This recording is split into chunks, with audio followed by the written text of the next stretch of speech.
Kang Denny, langsung kita buka aja ya. Siap. Oke. Assalamualaikum warahmatullahi wabarakatuh. Waalaikumsalam warahmatullahi wabarakatuh. Alhamdulillah hari ini kita telah berkumpul baik yang online maupun yang offline. Acara ngobras sesi ke-7. Sesi ke-7. Jadi program ini kita berkelanjutan dari mulai awal sampai ini sesi yang ke-7. Salah satu program KPABR. Nanti recordnya atau videonya juga bisa dilihat di KPABR official juga ada di situ. Bagi teman-teman yang memang ada yang tertinggal atau apa. Nah, insya Allah hari ini kita akan membahas anggur dengan nutrisi organik. Nah, ini kebetulan di online sudah ada Kang Denny, owner dari Kebun Cangri, Ciparai, Bandung. Nanti akan mungkin dari kita, teman-teman yang lain pun akan sharing-sharing bagaimana sih penanganan atau treatment untuk yang organik. Karena memang ya ada polemik ya, kadang-kadang saya suka organik, ada yang sintetis, macam-macam lah nanti setiap orang. Jadi nanti kembali lagi kepada orangnya masing-masing gitu. Kang Andi, ada yang ditambahkan? Ya gini, karena kan dua minggu yang lalu ya, terus minggu kemarin juga kita sudah membahas mengenai nutrisi kimiawi ya, secara kimiawi. Ya. Ini kan kita akan bahas mengenai khusus nutrisi yang sifatnya organik. Jadi kita memberikan pilihan tuh buat semua ya apa namanya penggiat di anggur ini dengan tanpa menjelek-jelekan salah satu kubu gitu. Jadi silakan mau yang organik silakan pakai organik, yang kimia silakan pakai yang kimia, atau mau menggabungkan kuda piang silakan. Jadi kita hanya memberikan pilihan. Nah, kali ini kan kebetulan di Kebun Cangri ini ada Kang Denny yang memang sudah mengembangkan budidaya anggur ini secara organik ya Kang Denny ya. Jadi mungkin nanti bisa sharing. Sebelum sharing mungkin bisa dijelaskan dulu Kang Denny, kenapa organik Kang? Atau mau cerita tentang Cangri dulu, mangga Kang? Baik, ya terima kasih Kang Andi dan Kang Ridwan, Ketua KPABR. Assalamualaikum warahmatullahi wabarakatuh. Waalaikumsalam warahmatullahi wabarakatuh. Terima kasih akhirnya saya berjumpa juga dengan komunitas Anggur Bogor Raya, dan mungkin ya, ada sebagian di luar Bogor juga ya, Kang Andi, Kang Ridwan ya. Betul Kang. Alhamdulillah Kang Andi yang sudah senior nih malang melintang di anggur. Sebenarnya saya masih pemula ini, sering belajar, sering lihat Kang Andi tutorialnya. Sebagian sudah ketemu, ini saya di darat ya, ada Kang Saipul tuh saya sudah ketemu Kang Andi udah beberapa kali, tinggal saya ke Bogor nanti. Amin. Tadi benar kata Kang Andi, itu sebenarnya nggak usah diperdebatkan bahwa pupuk harus organik atau harus kimia atau jangan organik atau jangan kimia, bukan sih. Ini adalah sebuah, kalau menurut saya, challenge untuk di anggur, karena di kita anggur ini ya belum ada istilahnya handbook yang pasti bagaimana mengembangkan anggur gitu di kita ya. Apakah kita, karena gini, saya pertama terjun di anggur tahun 2020, mulai uji coba dengan sistem yang didengar katanya pupuk saya pakai ya. Waktu itu sempat rada istilahnya kata Kang Warso apa ya? Ya siap-siap kecewa ya. Tetap jangan semangat gitu ya. Tetap menyerah. Jadi selama 6 bulan saya dari Maret awal, saya 1 Maret mulai mengenal anggur. Saya sudah coba nanam dulu di lahan saya awalnya. Ini dengan sistem yang tadi ya katanya. Jadi belum ada acuan. Ini anggur harus bagaimana. Akhirnya saya buka-buka referensi. Jadi 6 bulan itu 6 bulan ini saya pakai istilahnya referensi katanya. Anggur ini A, B, C, katanya lah gini lah. Nah, 6 bulan itu saya pakai. Nggak ada perkembangan loh. Pak, bapak-bapak, jadi ini nggak ada ibu-ibu ya? Bapak-bapak ya. Jadi ketika 6 bulan ini, oh ada bapak-bapak dan ibu-ibu. Nah, ada Bu Sri, siapa ya baru datang. Jadi selama 6 bulan saya pakai referensi katanya, anggur ini ya tetap aja segitu-gitunya. Saya nanam 40 cm, jadinya 50 cm selama 6 bulan. 10 cm pertumbuhannya. Nah, dari situ saya mulai menggali referensi, menggali buku-buku lagi yang ada, ternyata saya dapatkan hanya di ini referensi versi Eropa. Di mana di sana sudah berkembang anggur itu kan sudah ratusan tahun ya. Mereka bukunya dari mulai penanaman anggur, pemanenan sampai pasca panen dibahas semua. Akhirnya buku itu saya terjemahkan. Nah, buku itu saya terjemahkan. Kalau lihat sejarah, mereka sudah ribuan tahun, 8.000 tahun yang lalu sudah mulai anggur.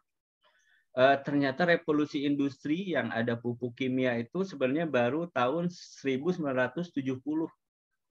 Jadi masih baru ya. Artinya selama ribuan tahun yang lalu ya anggur tadi organik sebenarnya ya. Ya kan nggak ada pabrik pupuk dulu sebelum revolusi hijau tahun 1970. Artinya saya berpikir lagi anggur kayaknya berkembang juga nih kalau pakai organik. Nah, saya coba-coba pupuk organik beberapa. Kalau saya boleh sharing ini, Kang Andi slide ya? Oh, mangga, sok. Mangga. Saya sharingkan aja slide ya. Bentar. Langsung ini nggak? Langsung bisa nggak, Kang? Dari situ, bisa. Bentar. Ya. Share screen. Langsung dari sana bisa ya? Harus jadi nggak? Oh, bisa tuh udah. Udah ya, bisa ya. Nanti. Bisa keluar. Digedein, Kang. Gede Kak? Ya, sip. Oke ya, nah ini jadi saya berbicara nutrisi organik yang tadi saya referensi sudah bisa Saya sebenarnya bukan orang pertanian, ini mungkin ada bapak-bapak, ibu dari pertanian, saya orang teknik saya teknik arsitek, teknik sipil, jadi nggak ada ke anggur ini, ke tanaman ini saya hanya hobi. Jadi sering saya percobaan, uji coba, dan saya perlakukan berkebun itu seperti di teknik sipil, jadi by data semuanya gitu ya. Nah ini seperti ini. Jadi memang tadi manfaat organik sebenarnya yang ini pilihan organik tadi ya. Kenapa meningkatkan pendapatan petani? Saya nggak mau ketergantungan terhadap pupuk kimia yang dulu saya awal 2020 MKP KNO hanya harga 12.000 per kilo. Sekarang berapa ya? 65.000 ya? 65. Oke. Ada 55 dan 65. Ya luar biasa gitu ya. Nah dari situ saya nggak mau juga ini kebun seluas saya, seluas 5.000 meter itu harus pakai pupuknya berapa puluh juta nih dalam setahun. Anggur, Nah akhirnya rapat anggur.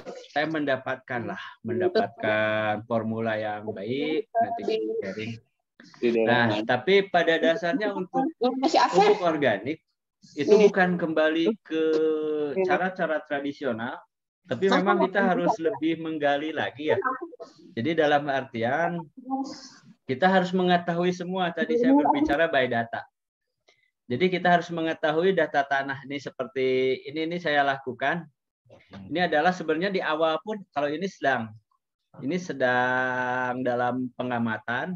Di awal pun kita lakukan seperti ini. Yang pertama adalah investigasi tanah.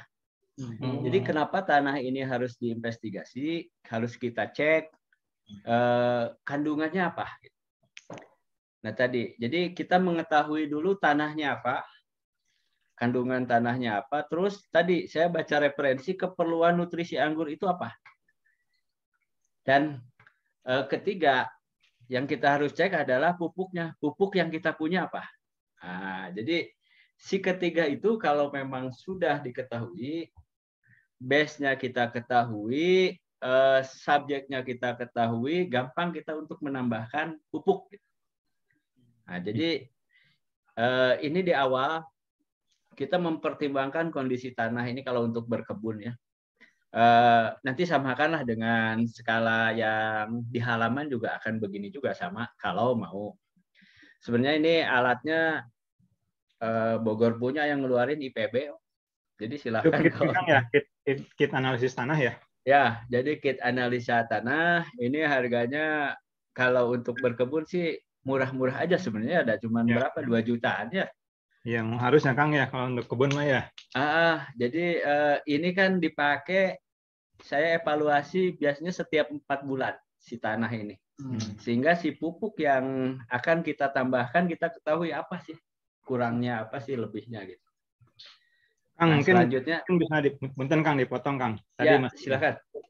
Dialog aja ya Kang ya. Oke, langsung Om. Nah, Kang, misalnya kan supaya teman-teman juga yang lain juga paham gitu ya. Misalnya kan dalam analisis tanah teruji kandungan NPK-nya sekian gitu kan, CN rasionya sekian. Terus kebutuhan pupuk misalnya untuk tanaman anggur itu sekian. Nah, itu bisa dijabarkan nggak Kang?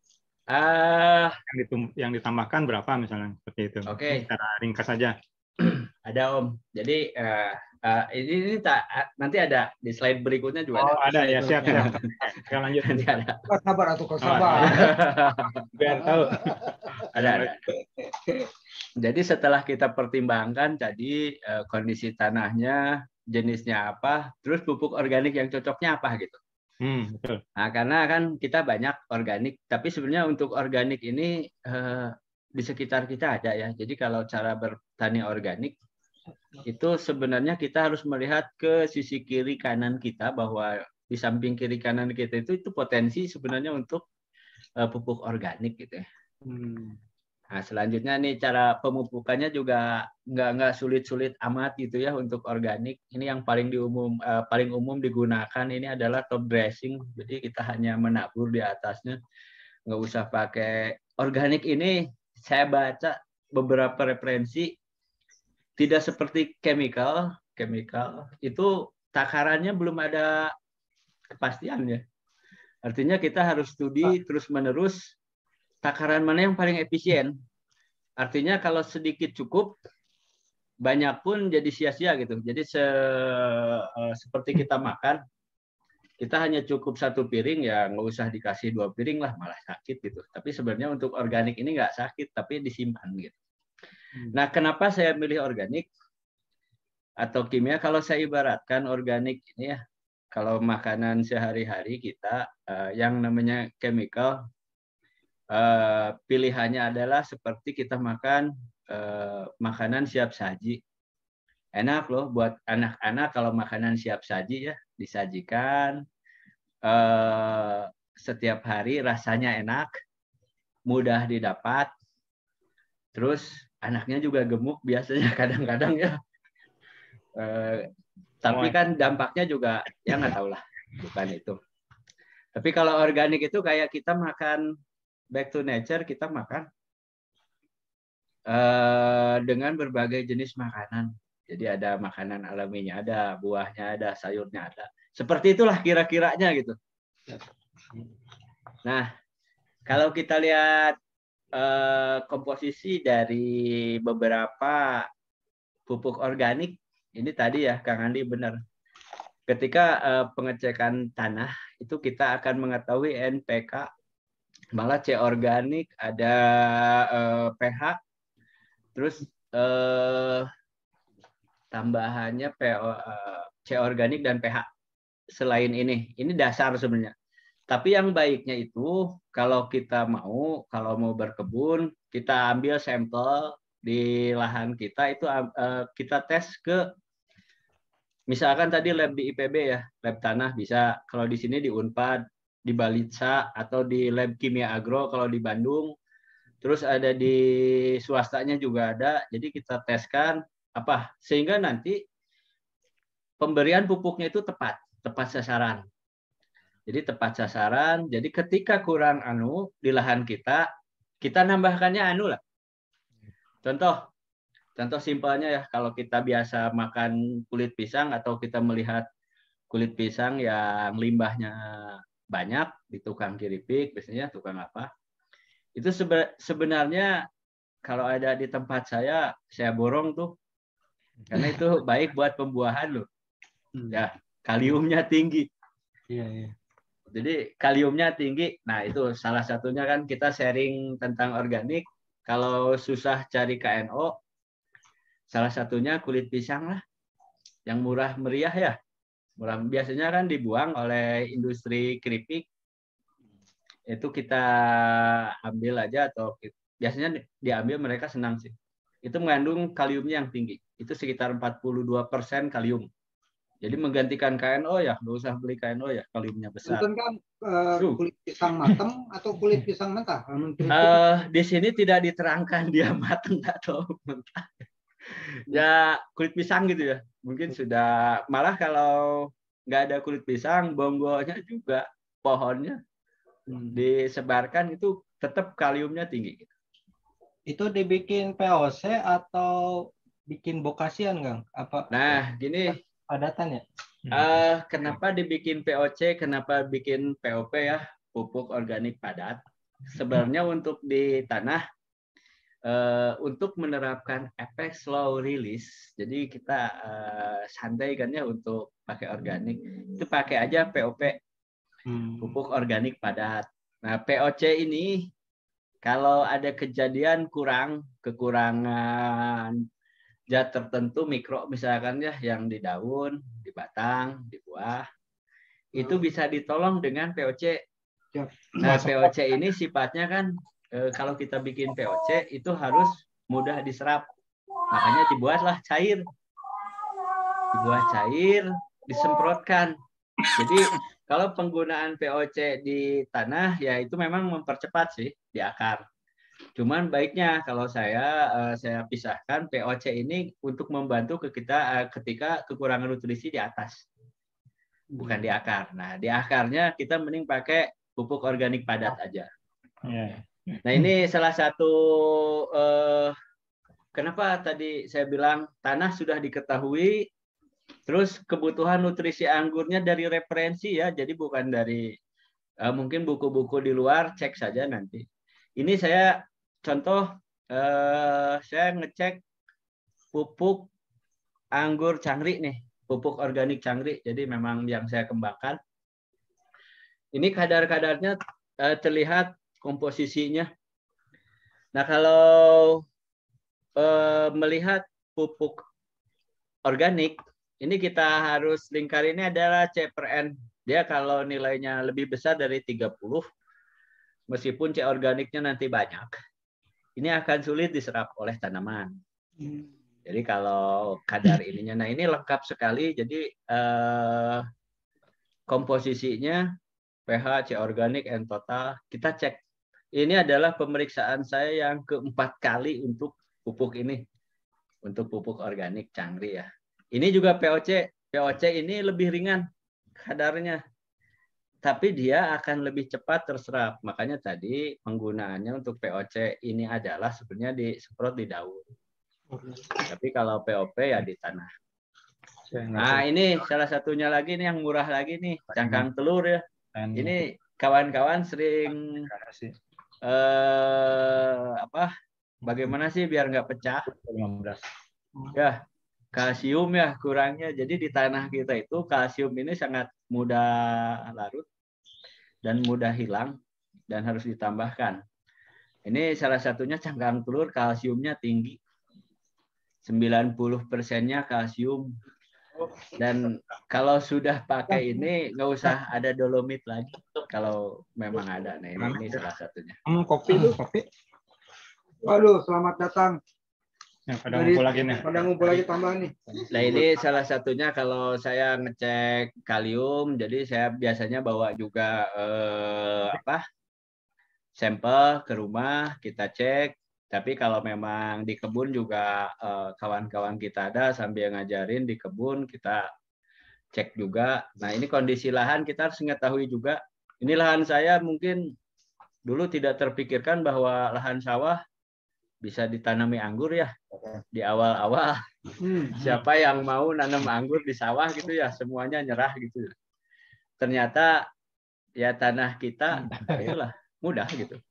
Nah, tapi untuk ini tanah sawah ini liat, anggur ini tidak ya kurang berkembang kalau di tanah liat, kecuali kalau akarnya sudah kuat mah. Atau sekarang rootstocknya yang sudah saya ketahui ini mampu di tanah liat, ya aman-aman saja sih. Nah, ini salah satunya di awal pun saya persiapkan sudah organik.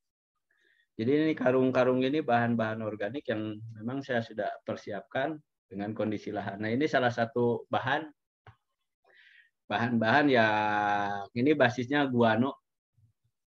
Nah, guano ini hati-hati, saya sudah menemukan beberapa sampel guano, beberapa akan sangat berbahaya bagi anggur, tapi beberapa sangat bagus. Nah, ini tergantung kondisi di mana guano ini didapatkan. Si guano ini dia ada yang berbahayanya adalah di CH3. CH3 itu amoniak. Amoniaknya itu ada yang di beberapa sarang tinggi.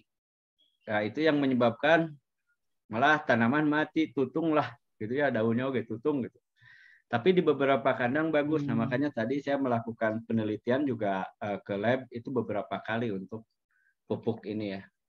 Nah, ini caranya, ini kan nih di tempat saya ini ngolah. Nah, ini di lahan. Nah, di lahan sama kan. Ini di lab, istilahnya lab lah. Kalau ini lahan ya beginikan aja dulu. Setelah ini dibiarkan dulu terkena sinar matahari yang bagus. Kalau ini mentah baru. Nah, ini bahan lainnya adalah domba tuh. Jadi domba juga termasuk. Karena saya nggak punya kelinci, katanya kelinci bagus sih, tapi saya nggak bisa sharing tentang kelinci karena saya belum bisa aplikasinya. Nah, ini juga beberapa pupuk organik cair yang saya kemas. Dulunya saya mau memproduksi, tapi nanti dulu deh ya. Uji cobanya kita perlu rada panjang. Dan salah satunya pupuk organik biar bagus. Itu biasanya kan si pupuk ini lama terpendam di tanah nih.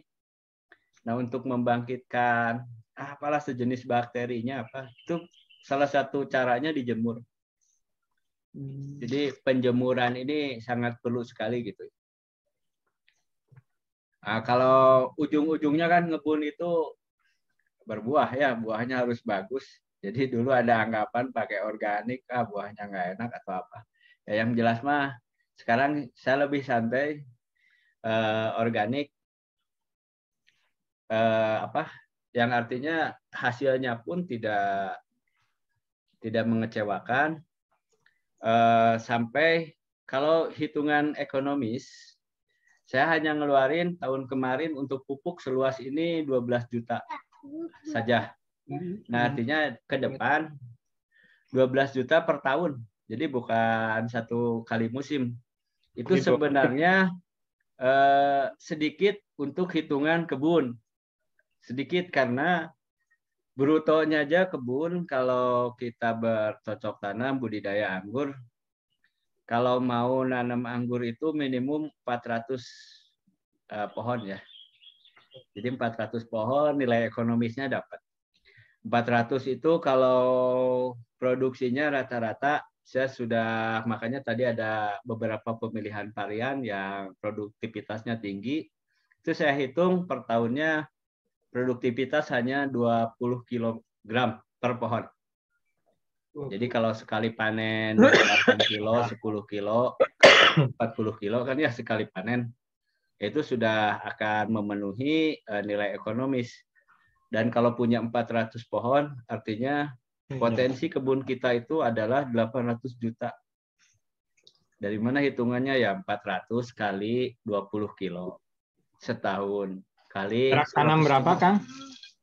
Saya jarak tanam 2,4 kali 3. Jadi hanya diperlukan itu lahan 2000 meter minimum.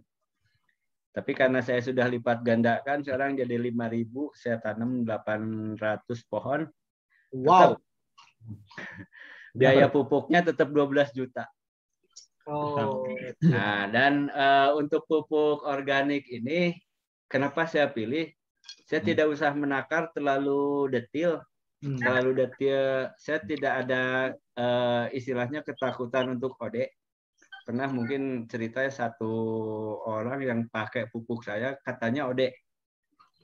Bukan di Bogor, ke Bogor mah nggak jelas, saya di tempat lain. Waktu itu konsultasi, saya bilang, mana lihat, saya bilang tambahkan lagi pupuk. Dia kan kaget juga. Karena Kang ini OD bukan OD kan. Tambahkan pupuk, seminggu berikutnya udah tumbuh plus bunga. Nah, sampai sekarang jadi langganan akhirnya, langganan pupuk. Itu sebenarnya sharingnya ada lagi ya. Sok yang lain aja lah Kang Andi, diserahkan dulu lah ke moderator, silahkan Kang Andi. Kalau organik itu kan salah satu kendalanya itu kan di pengumpulan bahan ya Kang ya, kan perlu bahan yang sangat banyak gitu ya. Nah kira-kira gimana tipsnya Kang untuk menghandle itu Kang? Itu kan tantangan gitu kan. Kalau tadi kan dari sisi biaya kan jauh lebih murah kan gitu. Karena kan sekarang kalau saya perhatikan yang mengembangkan organik tapi semua bahannya tuh beli gitu kan, jadi lucu gitu. Nah, ini salahnya gitu, kan? Gimana Kang? Bener. Kang supaya bisa murah kayak begitu tadi.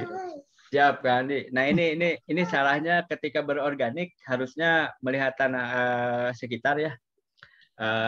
Potensi sekitarnya dilihat. Saya sebenarnya mengumpulkan sekarang nih ketika tanamannya sudah banyak, hasil pruningan itu tidak dibuang. Jangan dibuang, makanya pernah lihat tong-tong ya di kebun saya. Ya. Tong-tong Jangan yang dijual biru juga ya Kang. Ya. Entresnya jangan dijual juga ya. Saya nggak pernah jual entres, biasanya saya kasihkan itu. Sebenarnya tanaman, kalau pupuknya dari tanaman itu sendiri ya lebih bagus. Nah, jadi kenapa juga di tanah saya juga rumputnya saya biarkan, tidak saya tutup semuanya pakai wide mat. Itu juga salah satunya bahan pupuk organik di sekitar lahan itu. Jadi intinya recycle itu.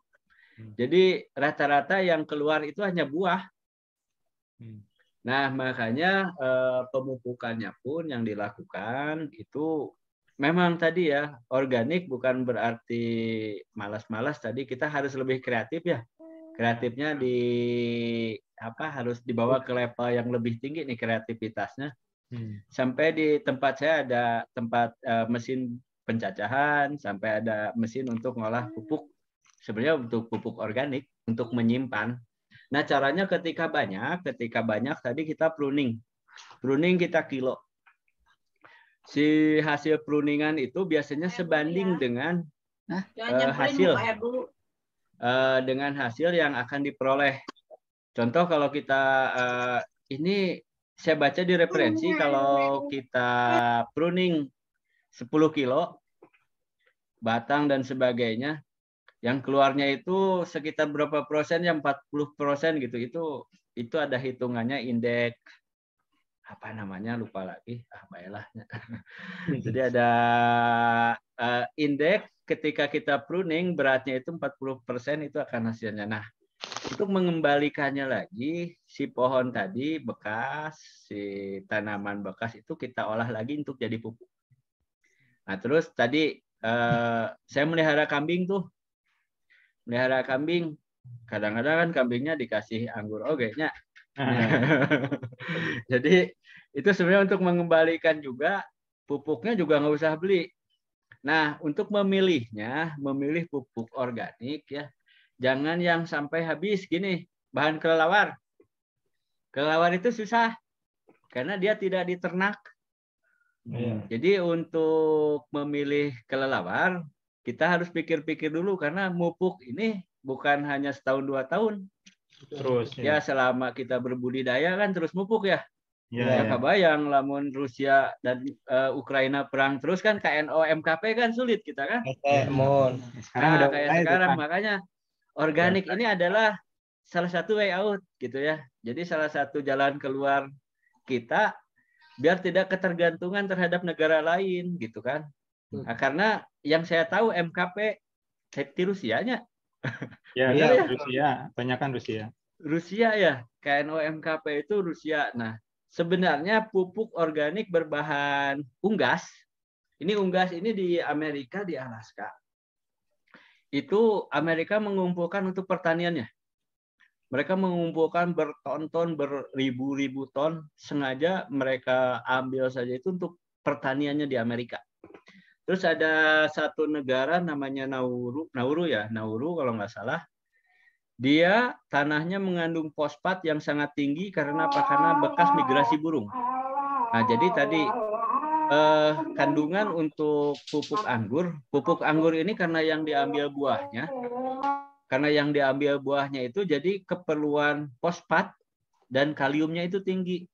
Nah, makanya tadi kalau memilih pupuk organik, kalau simpelnya lah, yang herbivore, hewan herbivore, misalkan domba, kelinci, sapi ya, itu untuk masa vegetatif ya, pertumbuhan.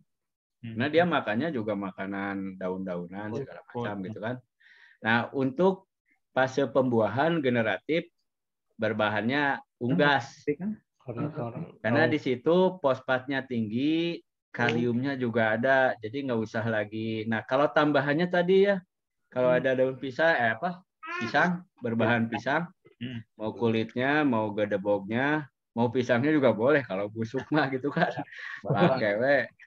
Nah, untuk menjaganya, mineralnya kita ambil dari telur, misalnya tadi kulit telur. Sehingga tadi dari dapur saja saya kumpulin sudah lama sih. Sudah sebelum mengenal anggur, saya sudah mengumpulkan limbah-limbah dari dapur. Saya kumpulkan lindinya, itu dibuat pupuk juga nggak apa-apa. Nah, akan tetapi gini, ada satu tips. Kita mupuk itu jangan yang antagonis. Nanti ya antagonis gini, karena tahu pupuk-pupuk ini bagus, semuanya dipakai berbarengan. Jadi ada beberapa pupuk yang antagonis sama organik. Tapi kalau dipakai berbarengan, nggak ada khasiatnya, nggak ada apa-apa. Mereka saling menghilangkan. Contoh, saya pernah pakai Jakaba nih. Jakaba juga pupuk ya. Pupuk organik. Campurkanlah dengan pupuk yang berbasis guano. Ternyata mereka kok jadi saling menghilangkan ya. Aneh juga gitu kan. Saya nggak tahu ya. Kenapa saling menghilangkan. Nah ini makanya kalau mau pakai ganti-ganti pupuk, itu ada jeda. Mereka dipakainya 2 minggu dulu lah. Jadi kalau mau pakai Jakaba minggu ini, 2 minggu yang akan datang baru ganti lagi dengan basisnya guano atau basisnya ayam atau basisnya sapi.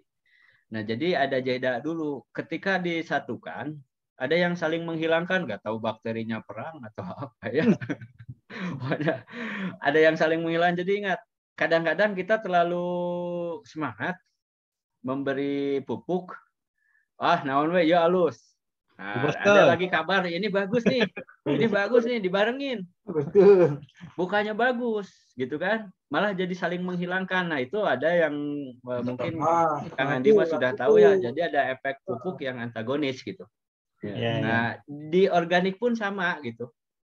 Wong di kimia pun sama. Ketika kita pemberian dolomit terhadap media tanam, tanaman itu puasa.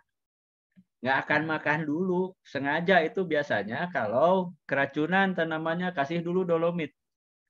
Tapi jangan lama-lama. Setelah dolomit itu kita kasih, guyur lagi, jenuh, kasih lagi nutrisi 2 atau 3 hari. Makan lagi. Silahkan aja. Kalau misalkan pernah ada yang efek dolomit ya di potnya atau di apa, lama-lama kayak kurang makan.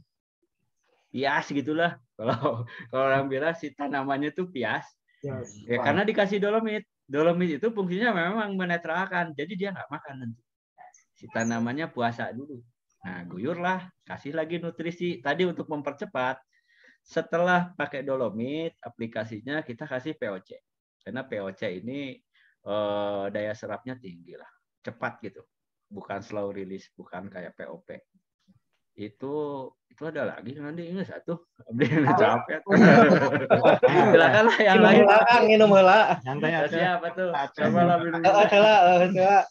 Kang ini ya punten tadi Bongan ngomong tentang POP pupuk organik padat ya.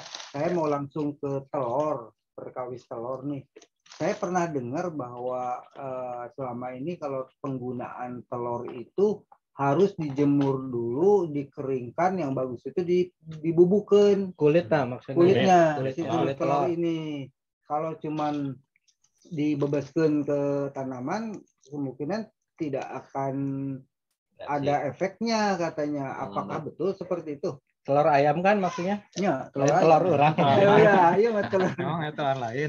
Telur garam. Kang Saha Kang, dan pernah Kang Yuno. Oh, Kang Yuno. Wilujeng tepang di Zoom.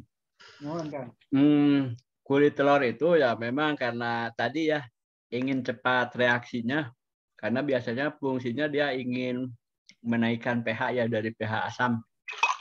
Pakailah kulit telur. Atau kalsiumnya ingin kita pakai buru-buru. Ya.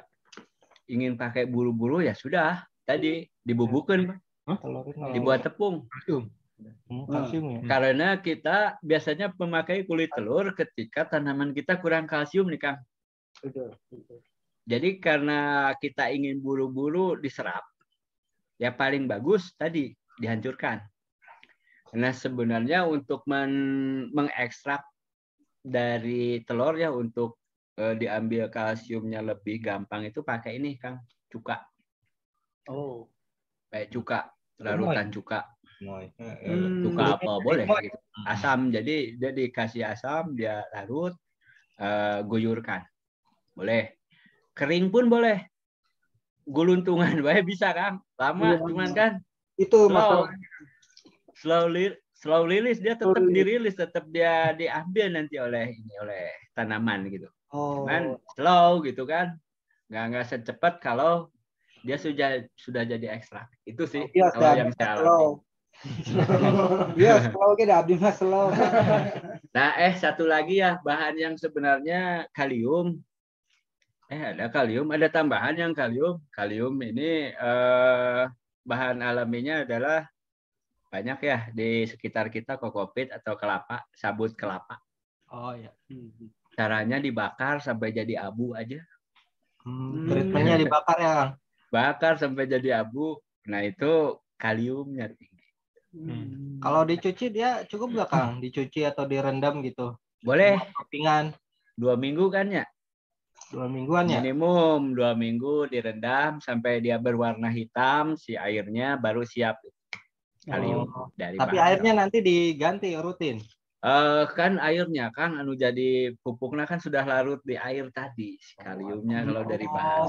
Enggak, kadang kalau nggak salah dia ada jatanin Kang. Kalau nggak salah ada jatanin yang kurang bagus buat justru menghambat tumbuhan takutnya gitu. Tanin ya. Kalau di tanah mah terurai sih. Terurainya. Terurai sih. Aman ya berarti ya? Ya aman sih sebenarnya untuk itu, taninnya bukan tanin kalau yang saya sering makanya sengaja nggak dibakar, nggak apa, sabut kelapa atau kokopit saya tambahkan ketika pembuahan. Cenah rahasia deui wae. Karena selama ini tanin yang suka kalau misalnya kita mau cangkok dari itu juga kan, mau mencangkok dari bahan kokopit itu biasanya kita dianjurkan dicuci dulu, menghilangkan si taninnya ini yang sebetulnya katanya cenderung menghambat pertumbuhan akar. Iya, tapi aman. Oh aman. Kang, kalau dulu ingat orang tua kita ya, ketika nyangkok pakai sabut kelapa langsung ya, boro-boro dicuci ya. Langsung. Ya itu kan sebenarnya sudah orang-orang dulu saja make, kenapa kita takut gitu sebenarnya sih. Sebenarnya saya sempat gitu juga. Oh ini taninnya besar, harus dicuci. Repot banget ya, pakai organik nih, kudu dicuci apa. Saya cobain di lahan, nggak apa-apa, tetap tumbuh. Sekarang rata-rata tumbuh di kebun saya itu ya, sehari itu 12 cm. Jadi bukan hal yang ditakutkan untuk pupuk-pupuk itu. Saya pernah ini punya pucuk panjangnya. Bentar, saya cek. Berarti itu tanin ya dulu ya gitu sih. Informasi yang saya tahu tanin deh. Ya, mengukur bahan itu, bahan yang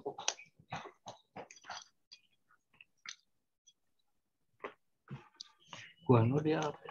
Silahkan yang lain dulu, monggo. N. N.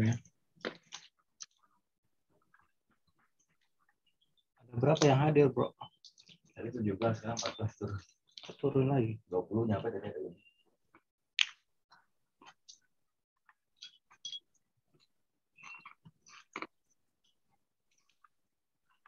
Cepi. Ngopi bener dong. Cepi. Yang Cepi Burhan. Apa ada tanya? Mau ngomong udah tadi. Ayo suruh ngomong. Yang lain ada yang mau bertanya nggak? Yang online, silakan. Cepi. Iya. Mangga, Kang Cepi. Emang. Nah ini ya, ini saya pakainya hanya organik. Ini pucuknya tumbuhnya seperti ini nih. Jadi panjang-panjang dan vigor gitu. Jadi ini murni saya pakai organik. Tumbuhnya itu semakin panjang, dan tadi saya sebenarnya tambahkan apa? Yang tadi ada taninnya itu apa? Kokopit ya? Nggak tahu lah. Saya nggak terlalu ini. Saya lihat dampak saja biasanya untuk penggunaan pupuk. Kalau dia bagus ya saya lanjutkan. Kalau dia jelek ya saya kabari juga sih, jelek jangan pakai gitu. Silahkan yang lain atau Kang Andi heula. Yang lain ada yang mau bertanya nggak? Mangga. Itu Kang yang guano kandungan dominannya dia seperti apa, Kang? Bentar. Guano ya. Guano. Kang tadi cain rasionya berapa, Kang? C per N-nya 2,9 Om. Saya nggak ngerti, Kang. Cain rasio itu gimana? Ayuna ngerti nggak? Jadi gini, Nah ini ya. Kang Andi. cain rasio itu salah satu standar di pupuk organik. Jadi semakin kecil cain rasionya semakin bagus. Karena dia semakin mudah untuk didekomposisi. Semakin mudah terurai. Semakin tinggi cain rasionya, maka dia akan sulit untuk diuraikan. Itu apa tuh? Bukan. Jadi antara perbandingan antara karbon dengan nitrogen. Oh, C per itu N. C per N itu karbon per nitrogen. Ya, Semakin tinggi, semakin dia tinggi, susah. semakin sulit karena kan kandungan karbonnya kan tinggi. Lebih tinggi daripada semakin N-nya. sulit untuk diuraikan. Standarnya tuh di bawah 15 atau berapa ya? Ya. 12, kalau Di berapa, bawah Kang? 20 lah Kang Andi lah. 20 ya? Ya, di bawah 20. Berapa? 2,3 ya tadi ya? 2,9 ya ini Kang. 2,9 ya, berarti udah langsung siap itu tuh, udah langsung siap sebetulnya. Kalau makanya pupuk ini sangat cepat, Kang. Sangat cepat diproses gitu oleh. Strip organik C per N kali ya. C N organik. Strip organik ada nih. C organik. C organik. C organik sama, itu kandungan C organiknya. Oh. Kandungan C-nya. Itu kan kandungan C-nya perbandingan antara C dan N-nya. Oh. Jadi kalau gitu berarti C-nya harus sedikit karbonnya. Om Cepi, Damang. Itu nyakangnya?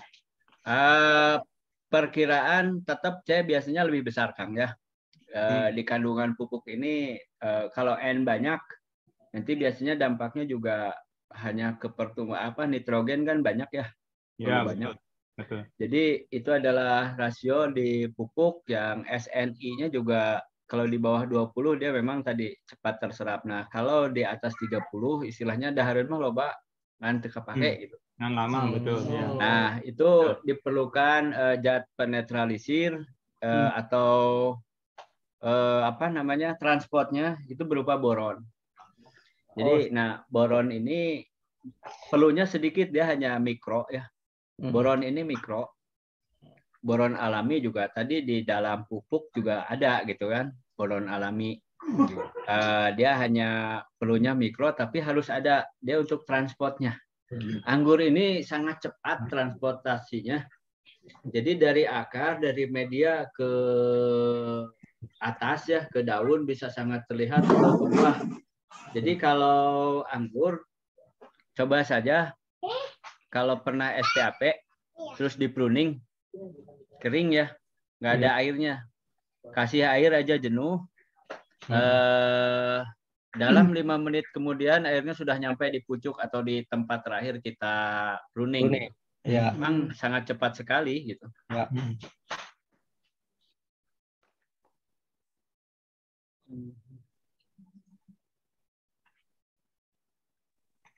Selamat sore, Kang. Ya, silakan. Ya, mangga. No, yang dari online mangga. Kalau ada pertanyaan silakan.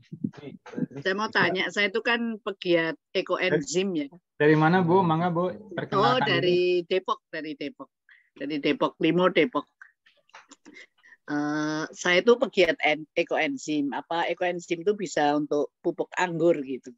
Bu, videonya dinyalain aja.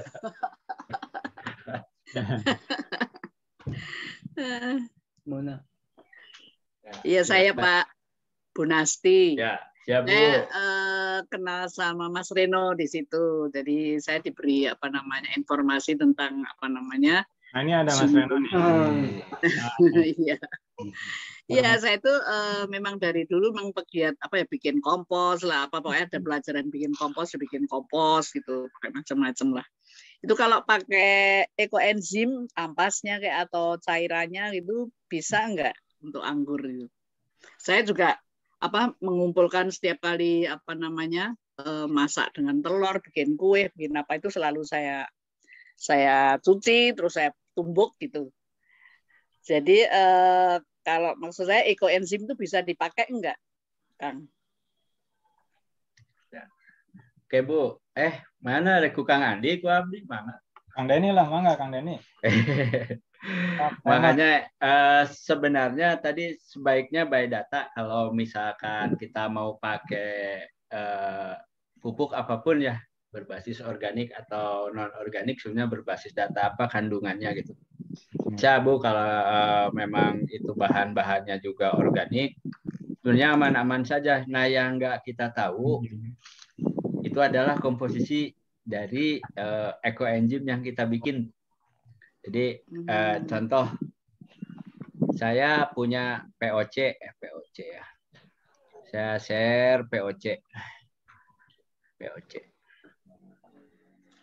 Nah, ini POC ya Bu ya. Ini pupuk organik cair. Komposisinya saya tahu ini. Tuh C per N-nya aja 12 lebih tinggi daripada POP tadi ya. Kenapa saya harus tahu ini? Suka ada yang bertanya berapa ppm untuk ini, katanya kan POC dihitungnya ppm ya ketika dicairkan. Nah, saya nggak bisa ngejawab berapa ppm karena isinya apa.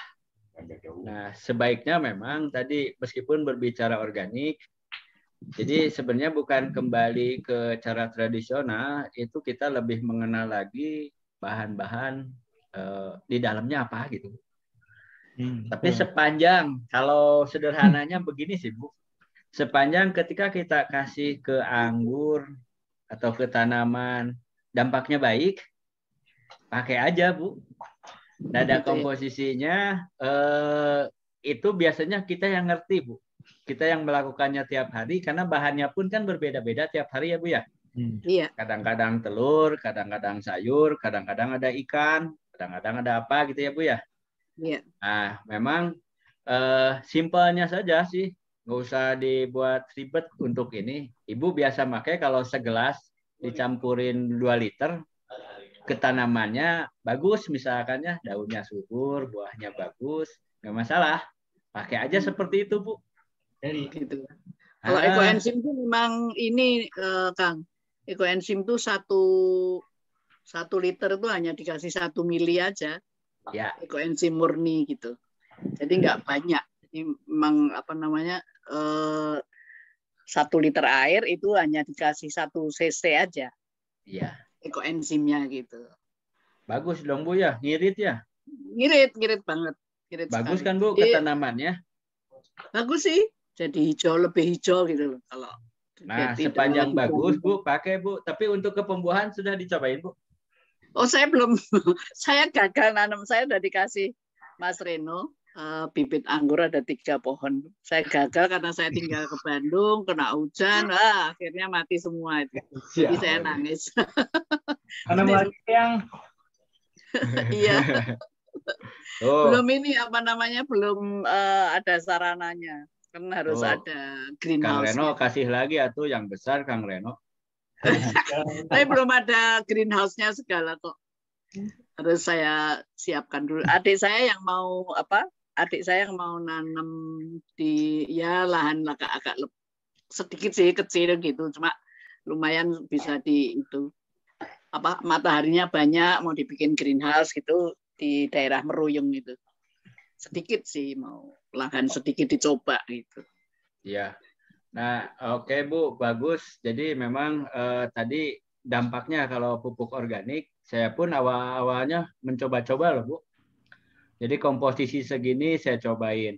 Kalau saya coba setiap seminggu sekali saya cobain. 2 minggu sekali saya coba, 3 minggu sekali saya coba, sebulan sekali saya coba, sebulan lebih saya coba, sampai akhirnya dapat formula, oh ngasih segini saja yang efisien. Karena bicaranya efisiensi ya Bu ya. Jadi dikasih banyak pun kadang-kadang sih nggak bermasalah untuk pakai organik, tapi akhirnya kalau kita ngebun nggak efisien Bu ya. Kalau ngebun nggak efisien, jadi hitungannya efisiensi, berapa takarannya, berapa waktunya. Nah, di situ didapatkannya saya dari pengalaman. Dari pengalaman, saya cobakan, oh sekarang mah dikasihnya seminggu sekali waktu itu. Wah, vigor sekali gitu, bagus sekali pertumbuhannya. Cobain dikurangi 2 minggu sekali. Masih bagus sekali ya, tapi di bawah seminggu sekali. Kasih 3 minggu, bagus, masih tetap. Ketika dikasih sebulan sekali, agak berkurang tuh pertumbuhannya. Oh, di situ saya mulai percobaannya mulai harian, tadinya mingguan. Cobain lah 25 hari, cobain 25 hari. Oh, 25 hari tumbuh segini. Cobain 18 hari misalkan. Oh, segini. Akhirnya kan dapat formula, oh 23 hari bagus. Berarti antara 20 sampai 23 hari saya pemberian untuk pengulangannya gitu. Oh, gitu. Seperti itu, Bu. Kalau karena memang tadi organik saya cek beberapa referensi, takarannya nggak ada yang bisa memastikan berapa gitu. Kecuali kita sangat tahu komposisinya apa. Oh, gitu sih. Kalau saya bikin ekoenzim itu kan hanya kulit buah aja. Kulit buah aja, kulit buah papaya, mangga, itu nanas, segala macam itu. Kayak gitu. Apel. Kalau berbahan buah itu bagus juga untuk pupuk pembuahan biasanya Bu. Equal itu. Jadi kalau bahannya buah, sama buah ya. Ya, biasanya kan buah keperluannya sama fosfat sama kalium ya. Fosfat sama kalium, dari buah juga kalau diekstrak juga menghasilkannya fosfat sama kalium. Memang diserapnya di situ gitu. Dan baunya sih kalau buah. Cuma pengalaman Kang Andi saya sih hanya menggarisbawahi aja Kang yang dari Kang Denny tadi. Seringkali kan orang menggunakan penerapan dari organik itu, misalnya kan formulanya yang dia buat begini, dia menggunakan resep atau misalnya cara aplikasi menggunakan cara orang lain kan gitu. Tadi kan Kang Denny kan, kalau Kang Denny kan dianalisis, jadi tahu kan kandungannya kan gitu, sehingga bisa lebih pas di dalam apa aplikasinya kayak gitu. Nah seringkali gitu, misalnya yang satu bahannya misalnya 1 kilo kulit pisang, yang lain setengah kilo, tapi ya aplikasinya disamain gitu. Nah itu kan mungkin bisa menjadi apa yang menjadi catatan juga sih buat teman-teman. Jadi memang betul tadi yang seperti Kang Denny sampaikan, pengalaman itu menjadi sangat penting ya Kang ya. Jadi mencoba kemudian sehingga nanti punya SOP sendiri gitu kan, dan di kebun sendiri kan gitu ya. Kecuali kalau memang diproduksinya itu secara standar kan, sudah diproduksi secara massal gitu ya. Itu mungkin bisa distandarisasi secara aplikasinya. Gitu atau gimana Kang? Nah, betul Kang Andi, makanya waktu itu juga saya pernah ngejual dulu lah produk pupuk saya. Tapi akhirnya saya juga harus mengetahui ini nanti user siapa nih. Kan saya anggap user nggak tahu aja gitu. Nah, inginnya saya seperti pupuk kimia yang nanti ketika orang beli, ya mau pakai istilahnya 100 gram ya 100 gram aja ikuti gitu kan. Nah, saya inginnya seperti itu. Produk-produk ini sedang saya uji coba sampai ke bentuknya akan seperti apa. Jadi sekarang sih ada yang sudah saya jual. Bukan iklan ini mah saya nggak pernah. Kalau ngiklanin saya di Facebook nanti. Jadi produknya saya ada yang jual. Cuman saya biasanya bimbing lah. Bimbing kalau yang beli bimbing bagaimana penggunaannya. rate-nya. Terus saya biasanya cek dulu bagaimana 1 minggu, bagaimana 2 minggu, biar saya juga bisa kasih advice kalau perkembangannya begitu. Perkiraan saya tanahnya berbeda dengan tempat saya misalkan. Tanahnya bisa berbeda atau memang di sana harus ditambahkannya Nah, kan karena karakter tanah ini berbeda-beda gitu. Di situ makanya saya selalu berbicara by data. Biasa di teknik ya harus saya bikin campuran beton aja kan saya harus timbang, saya harus ukur, saya harus lihat kuarinya malah. Nah, ini juga sama terhadap pupuk saya perlakukan begitu. Kayak saya menggunakan bahan walet. Walet di daerah Cianjur berbeda dengan walet di daerah Subang. Komposisinya. Karena saya cek juga kelihatannya kalau secara visual ya, kalau gampangnya mah dari ini nih aroma. Kalau aromanya berbeda pasti kandungannya berbeda. Dasarnya dia sama lah. Hewan pemakan serangga kan, dia makannya serangga, makan buah gitu kan. Kaliumnya pasti banyak itu. Fosfornya banyak lah. Jadi gampang gitu. Nah, sekarang saya sudah menemukan untuk lahan saya itu udah simple. Pertumbuhan itu, pembuahan itu. Gawatnya. Gawatnya. Pertumbuhan itu, pembuahan itu coba. Bayangin. All in one ya. Ya, pupuk. Jadi nggak usah ini, saya nggak usah nge-training lagi staf karyawan. Saya nggak usah di-training lagi, udah tahu. Zaman pembuahan, tinggal tambahin. Misalkan kalau pertumbuhan 1, pembuahan hanya 1,2 gitu. Perbedaannya hanya gitu aja. Pupuknya jenisnya itu aja. Jadi nggak banyak. Nah, betapa simpelnya gitu ya. Nanti berkebun yang tadinya dianggap ribet organik atau menanam anggur itu ribet, kudu siapkan salemari pupuk tes aku malah saya pernah lihat teman saya, aduh, ya banyak sekali jenisnya kata saya repot. Nah, dengan menemukan ini, oh ini satu formula enak juga ya. Apakah nantinya dikembangkan sebagai waktu itu juga almarhum Bu Retno ya sempat tertarik juga dengan sistemnya. Pas dia cek juga memang di kebun saya nggak ada pupuk kimianya ya Kang Andi ya, nggak pernah terlihat butiran ya, NPK nggak ada. Saya dari mulai ngebun banyak itu nggak ada NPK gitu, nggak ada KNO, nggak ada MKP gitu yang ya di sana lah. Ya kalau ada masuk kaciri we ke guruntulannya kan. Gitu aja kan ya kebunnya tuh. Tapi jaradi buah gitu ya. Yang penting kan ujungnya jaradi buah dan bagus gitu. Jangan hanya jadi buah, tapi jadi buah dan bagus. Itu aja sih. Terus jadi duit ya, Kang? Itu bonus, Bu. Ayo Ayang kita nanam anggur lagi ya. Jadi ya begitu. Sudah mau terus, adik saya mau di Meruyung itu lahannya kecil sih enggak, tapi jauh lebih besar dari kebun halaman saya di depan itu, jauh lebih besar. Siapa yang? Dan apa namanya penuh, mataharinya penuh gitu loh. Tempat saya itu kan matahari kurang. Berapa jam, Bu? Apanya? Matahari di Bu. Kalau lagi ini ya sepanjang hari kan, kalau lagi panas. Enggak, kenanya anggurnya berapa jam? Oh, cuma sebentar kalau di tempat saya. Kalau yang di Meruyo yang mau adik saya mau menanam itu sepanjang hari ada matahari karena terbuka begitu. Ya. Harus pakai greenhouse ya, kan ya? Sebenarnya kalau greenhouse secara total, secara full system sih enggak ya untuk anggur. Yang pengalaman saya, anggur ini hanya perlu naungan sih ya. Kang Andinya, nggak usah ini ya. Terlalu mahal ya kalau greenhouse ya. Ya. Kalau yang saya kalau tahu pakai apa namanya? Pakai jaring yang hitam itu bisa. Kalau itu malah mengurangi intensitas matahari, saya nggak rekomend. Oh gitu ya.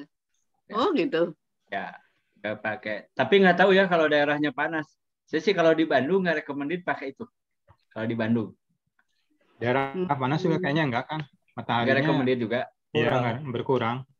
Ya, itu yang saya khawatirkan bahwa kalau pakai paranet ya Bu ya. Iya. Silakan atuh yang lain sharingnya. Yang lain ada yang mau sharing atau bertanya, silakan. Iya, Kang Andi, izin saya bertanya mungkin. Mangga, sok mangga Iya, langsung aja. ya. Assalamualaikum warahmatullahi wabarakatuh. Waalaikumsalam. Ya, saat acana punten off cam kamera karena lagi ada masalah kameranya, jadi belum bisa dinyalain ya, izin ya. Mangga. Jadi tertarik gitu ya. Memang saya juga sudah pernah mencoba organik ya, walaupun saya pemula lah. Jadi kadang-kadang bukan putus asa sih, kadang-kadang belum yakin aja, Kang. Saya pernah baca tuh si penemu Jakaba sendiri pernah mengklaim berdasarkan uji lab itu bahwa itu hampir sebanding dengan NPK gitu kandungannya. Jadi perbandingan nitrogen, fosfor dan kaliumnya katanya sih sudah hampir mendekati gitu. Ya saya sih ya percaya aja lah sementara. Dan saya udah pernah mengaplikasikan memang efektif gitu. Waktu itu saya pertimbangan kenapa pakai Jakaba karena simple buat saya gitu. Dulu kan sulitnya adalah bagaimana mengumpulkan air leri sebagai medianya gitu. Tapi ternyata di dalam perjalanan pengalaman aja sih ternyata bisa disiasatin, yaitu dengan air dedak. Kalau dedak kan banyak tuh, beli 10 kilo juga berapa gitu penggilingan. Nah, diproduksilah misalnya 100 liter gitu. Dan itu bisa diaplikasikan. Nah, sampai saat ini tuh saya sebenarnya iya enggak sih gitu. Tapi kalau dampaknya sih saya merasakan bahwa itu bisa lah untuk untuk dijadikan pupuk alternatif selain NPK waktu itu. Tapi kalau pembuahan saya belum pernah nyoba gitu alternatifnya. Mohon mungkin pencerahannya gitu, Kang Andi, Kang Denny terkait Jakaba tersebut. Atau mohon. Mangga Kang Denny ya. Ini teh Kang Ari atau Bu Ari? Kalau barusan saya suaranya. Kang, Ibu ya? Ari, punten. Ya. Akang. Oh siap, suaranya agak kecil. Punten ya Kang. Jakaba, Kang Andi juga sudah tahu, sudah kenal yang pakai dominannya Jakaba adalah Kang Dedi ya. Kang Dedi di Bandung. Dia pengembang Jakaba di situ. Kalau komposisinya, saya juga bikin bener. Tadi Bu, kalau dari air leri, berarti kudu nyangu wayanya. Om, kudu ngaliwat wayanya. Karena air leri ya. Buat Jakaba, tadi benar. Saya juga bikin Jakabanya dari dedak. Jadi kalau yang bikin Jakaba, paling gampangnya dari dedak malah tina lunte. Mun bahasa Sunda mah tina lunte. Lunte nu aya beunyeurna. Nah itu lebih mudah jadinya dan lebih cepat. Dan untuk pupuk anggur, ini berdasarkan pengamatan saya di tempat orang lain. Jadi di tempat Kang Dedi Kinclong di Dina Garden. Dina Garden itu dominannya pakai Jakaba. Nah kemarin sempat saya ke sana kunjungan melihat pakai Jakaba.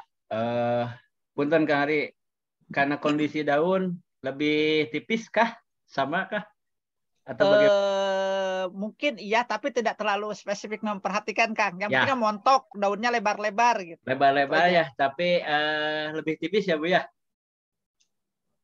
Iya, ya mungkin bisa jadi lebih tipis. Pak Teguh telepon. Duh, gimana ya Pak Teguh? Angkatlah Kang. Sebentar. Assalamualaikum Pak. Halo. Pak, sehat Pak. Saya lagi Zoom sama orang dari KPBR Pak. Dari teman-teman KPBR Pak. Ikut Pak, gabung. Siap. Sudah. Ini Pak Teguh. Pak Teguh itu balad Kang Andi. Telepon. Jadi Jakaba itu bagus memang, kayaknya N-nya tinggi ya. Kalau saya lihat N-nya tinggi, perlu tambahan lain Bu untuk Kang untuk pembuahan. Jadi untuk pertumbuhan itu kalau dampaknya saya perhatikan semacam dampak dari urin kelinci. Setingkatnya gitu ya. Kalau mau pakai itu bagus, tetap pupuk dasarnya adalah Jakaba. Nanti dalam satu periode setelah pembuahan ditambahkan dulu pupuk lain agar meningkatkan ini nih kadar hijaunya, karena hijau yang laras deh Kang Ari, yang pakai jakaba. Ya. Hijaunya itu apa ya, kayak kurang pekat Pucat. gitu lah. Ya. Iya. Ya, tapi Ya, memang betul. bagus. Strukturnya bagus, lebar malah. Ya, cuman kayak ke warna hijaunya itu kalau dibandingkan dengan yang pakai pupuk yang lengkap, kayaknya yang kurangnya di logam magnesium, karena si jakaba ini basisnya jamur. Oh, iya sih Jamur, betul. ya jamur. Dia biasanya minim di Fusarium. unsur Mg, magnesium. Nah, makanya yang pakai jakaba nanti tambahkan saja kalau mau organik lagi pupuk kandang kambing, itu menolong lagi gitu. Iya. Itu bagus, tapi jangan itu aja, nanti kurang. Saya kurang senengnya pas yang hanya pakai jakaba. Itu daunnya agak tipis gitulah. Terus warnanya kurang hijau gitu, hijaunya itu. Iya. Ya, benar Kang Ari. Kalau ini. Mohon Kang. Jadi ya itu tadi, karena tertarik jakaba itu paling murah menurut saya sih daripada pupuk kandang, dan paling gampang buatnya, sehingga pengaturannya juga bisa. Tapi ya memang pasti ada kekurangannya, makanya hatur nuhun Kang Andi, Kang Denny atas apa informasinya. Memang seperti itu, daunnya memang agak kurang. Tapi saya tuh sampai sekarang tadi saya sempat menyimak yang paling mudah apa Kang, pupuk kalium itu tadi kan dari cangkang pisang dan segala macam gitu kan. Tapi pisang kan, boleh. Iya, pisang boleh ya. Ya, kulit pisang aja kan setiap hari biasanya pisang adalah di rumah kita. Oh, iya. Bekas makan aja satu, kulitnya lempar aja ke pot, nggak apa-apa dah. Terserap juga, atau dipendamkan di tanah kalau baru sedikit. Tapi kalau kebun kan nggak mungkin saya makan pisangnya kebanyakan gitu. Iya. Ya saya dari Kang Cepi sih diajarin tuh dulu, saya kena aku tuh dari Kang Cepi, dikasih bibitnya ternyata berbuah juga. Waktu Jupiter lah gampang. Ya, Don. Mangga dilanjut. Ya, teman. Silakan yang lain. Om Denny, dari episode ngobrol sebelumnya media tanam itu kita pernah disinggung masalah eceng gondok nih Om Denny. Om Denny pernah pakai nggak kira-kira eceng gondok?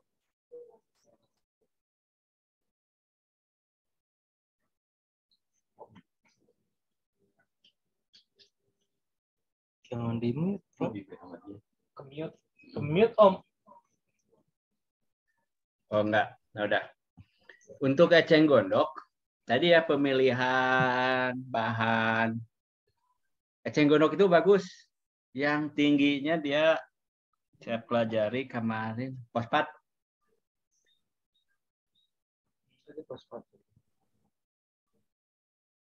Bisa buat perangsang pembungaan dong Om? Ya. Yang kurangnya fosfat dari, sebentar saya cek catatan saya, eceng gondok ya. Sebentar saya cek.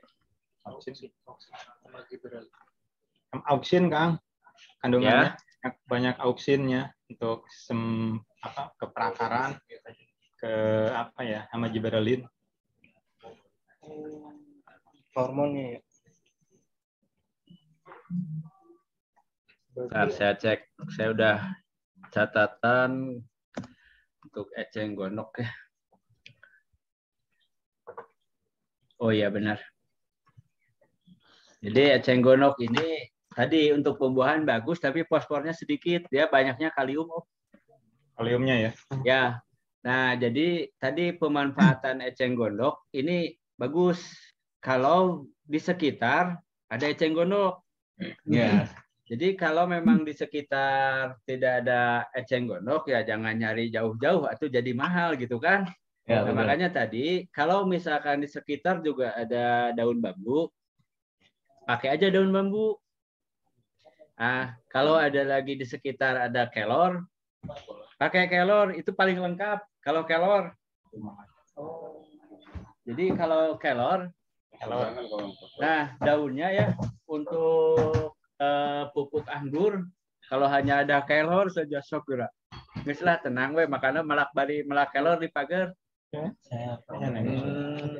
Tapi makanya jangan cari yang susah-susah untuk organik. Tidak. Ya. Tadi kekurangannya misalkan fosfor untuk bahan eceng gondok, kita tinggal cari yang kandungan fosfornya tinggi. Atau kalau memang nggak ada nyembeli kimia, tapi yang unsurnya fosfor aja yang tunggal gitu kan, jadi lebih murah pupuknya gitu. Keperluannya pun toh jadinya sedikit gitu. Karena biasanya keperluan 100 kg organik itu hanya berbanding dengan 2,5 kg pupuk kimia. Jadi kalau misalkan kita mau kekurangannya fosfor, ya udah beli aja lah fosfor. Kalau mengolah gimana tuh Om? Mengolahnya eceng gondok dan daun kelor tuh biar bisa. Kalau daun kelor seperti yang lainnya, mengolah kompos daun kelor ya. Mau pakai 4 mangga, mau dibusukan juga mangga dengan tanah setempat. Jadi ala jadam, kalau sekarang jadam ya.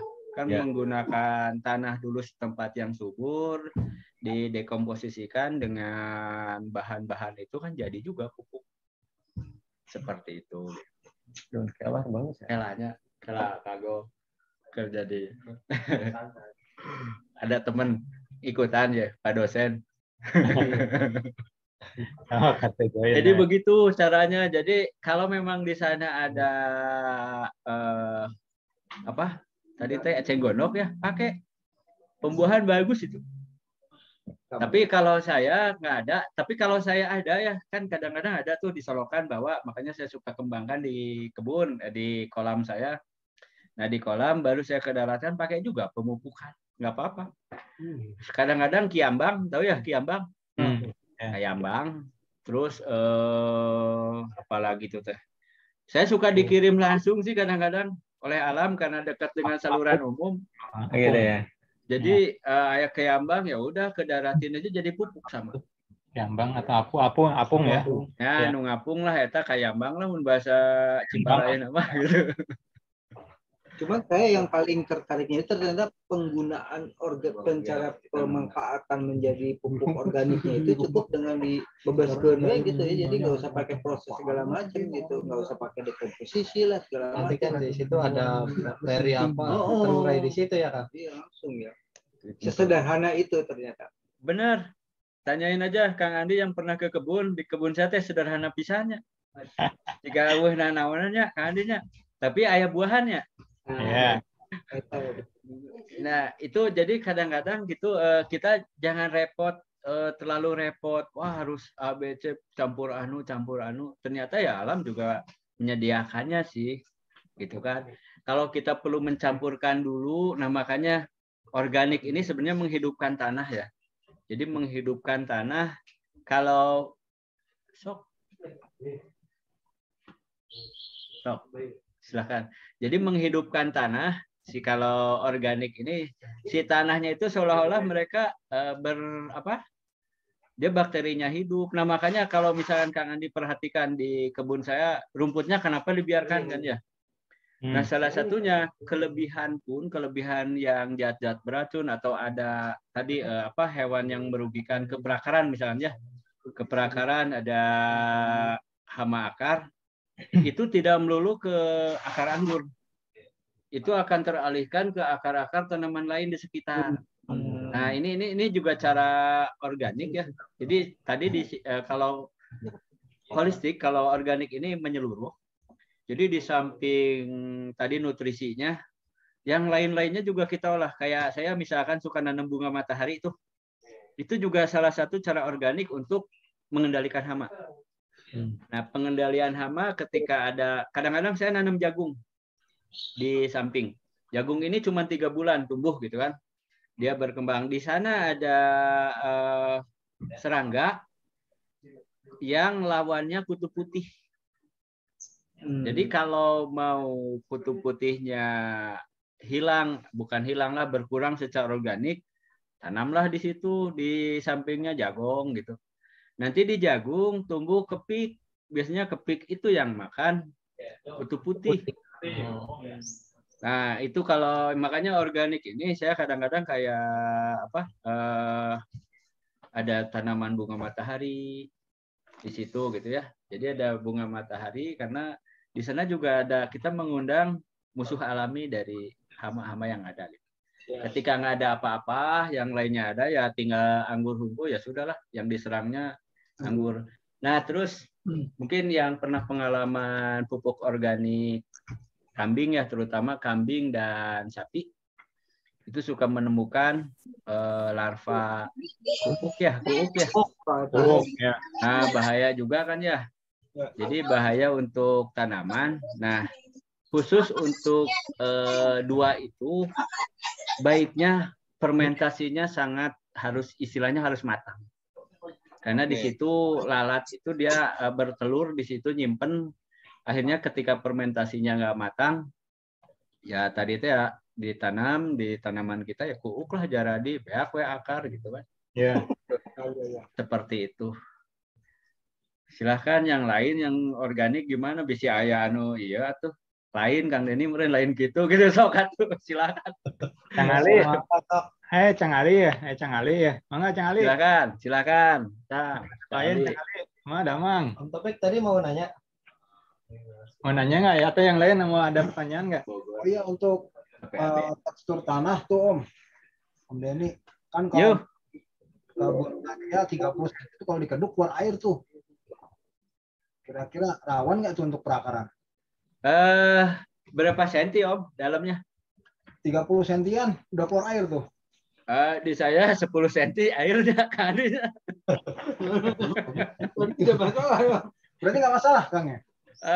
Caranya di drain Om. Jadi diatur pengairannya, ada air setiap saat. Saya nggak bisa SPAP di kebun saya. SPAP nggak bisa. Karena airnya terus-terusan ada. Tanyain Kang Andi kayak itu wae aya. Sistem 3 balong.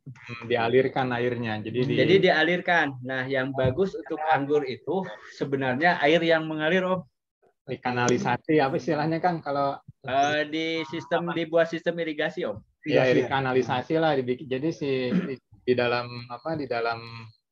tempat akarnya itu memang airnya kan dibuang ke saluran itu kan gitu ya. Jadi ngalir terus kan gitu ya. Kayak istilahnya di drain lah. Jadi ada saluran. Di drain. Air yang terus-terusan mengalir ini bagus ke tanaman. Karena ya gambaran sebenarnya kalau itu mah ya nggak usah diragukan lagi. Kalau banyak air, buahnya akan banyak. Itu sesuai di Al-Quran surat Al-Waqiah tuh ayat berapa ya? Ayat 30 sampai 33 tuh. Jadi kalau nanam anggur, kan anggur ini tanaman surga tuh. Nah, berarti di surga ada gambaran, bukan menyepertikan di surga ya, cuman gambaran. Ketika di surga itu buah-buahannya banyak, ternyata apa keterangannya sebelumnya? Dia ada naungannya yang terbentang luas, wadili makdud, wama imaskub, dan air yang mengalir terus-menerus. Nah itu jadi buahnya juga banyak, wapak pihatin kasiroh. Jadi buahnya banyak katanya. Nah kalau kita bisa seperti itu, tapi yang sudah-sudah sih seperti itu. Jadi ketika airnya banyak, pakai naungan, tadi nggak usah ribet-ribet pupuk, tidak banyak sistem, tidak apa, buahnya banyak dan terus-menerus. Kalahnya teh ku jamur. Jamur benar. Jamurnya kemari ya, jamur ya. Aduh. Jadi musim kemarin, boro-boro yang masih pemula seperti kita, ini saya ada pengalaman juga perusahaan-perusahaan besar di perkebunan kemarin sayur ya di Lembang, banyak yang kena.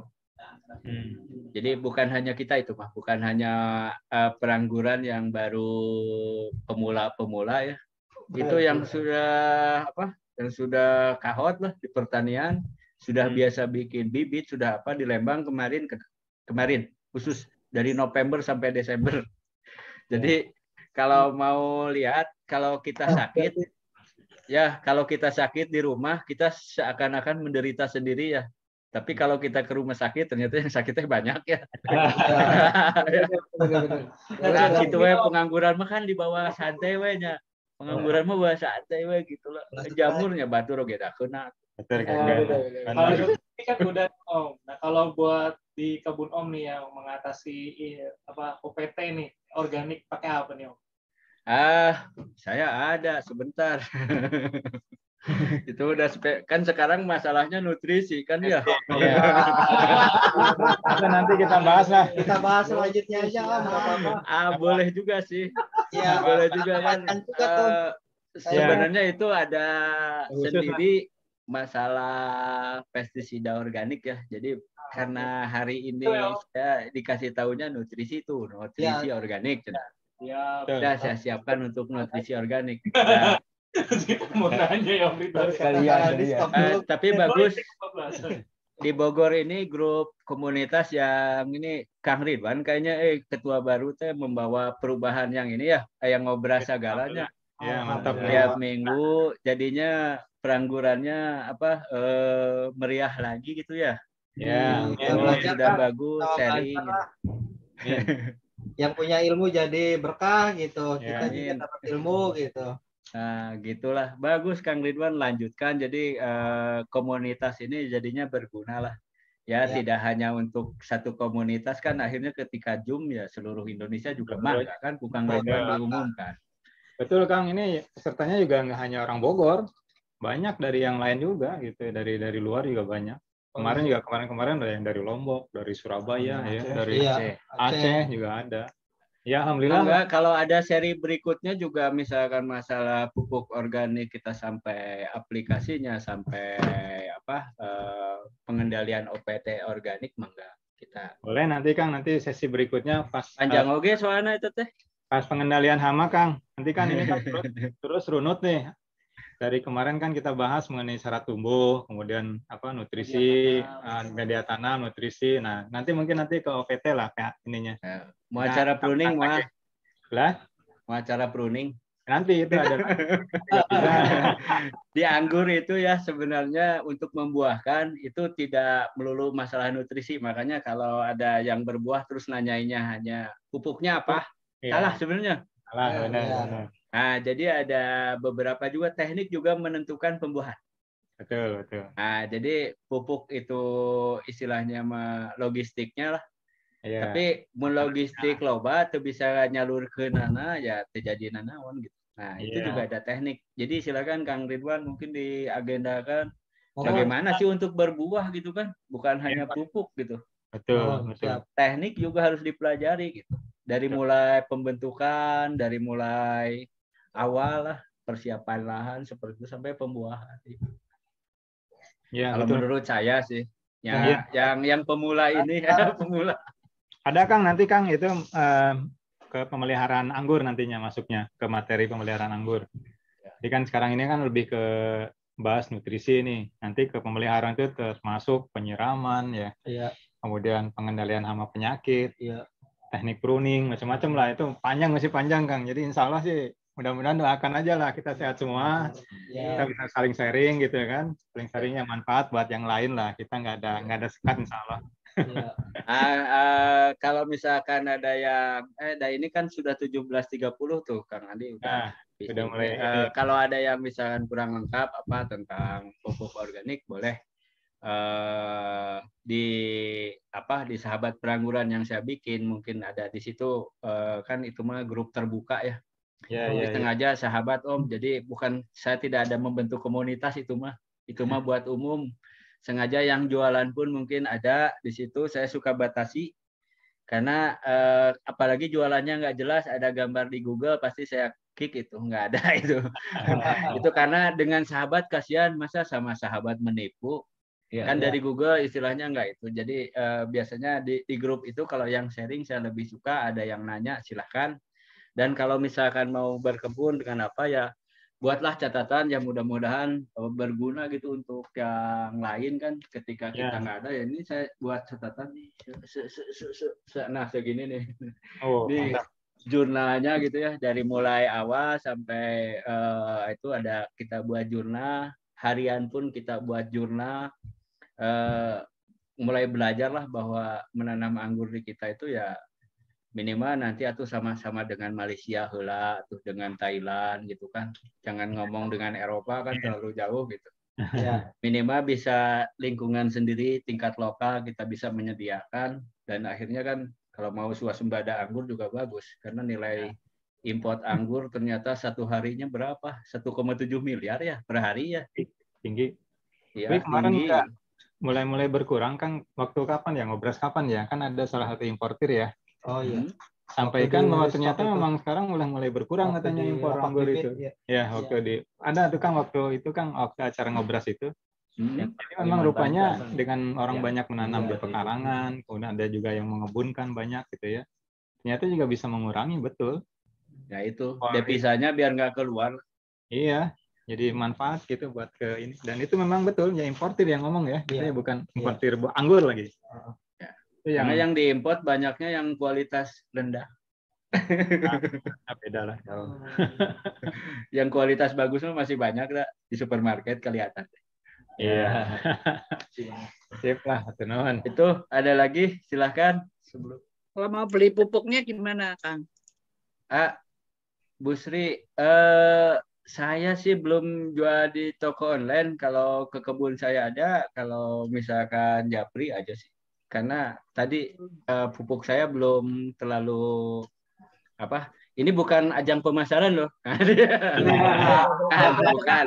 Ya, nggak apa-apa. Kalau ada yang buat, nanya ya buat silakan lah. permulaan nanam ini kan saya baru mau permulaan nanam, memula belum apa-apa, pokoknya mau nanam gitu aja. Oh, Ini silahkan Bu. Kalau mau di FB saya di grup silahkan untuk di ini sesuai nama aja Bu. Denny Sopandi ya Bu, ada Bu di situ. Oh iya. Atau ada nomor kali Kang, nomor handphone Kang yang bisa dihubungi. Cek kalau di Google Map itu lengkap, saya udah sertakan nomor aktif saya di Google Map Kebun Anggur Cangri, mungkin dengan Kebun Anggur Cangri ya. Di situ ada gitu. nomor telepon saya, ada sedikit narsisnya banyak ya Kang.